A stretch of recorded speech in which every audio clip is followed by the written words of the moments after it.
नमस्कार मित्रांनो, तुम्हाला मागे मी बेटाची ब्रीडिंग दाखवली. त्यात हा एक मेल होता रेडमध्ये आणि ही फिमेल होती.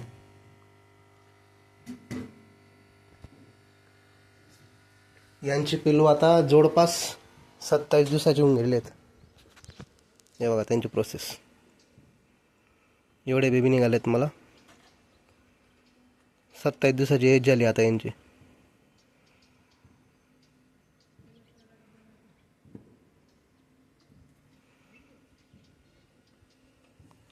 आणि आणखी एक पेअर ब्रीडिंग टाकला होता, त्याची प्रोसेस आहे.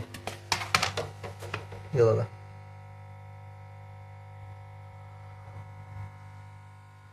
सेकंड पेअर लावला होता. हाच मेल होता रेड कलरचा आणि त्याला ही रेड फिमेल लावली होती.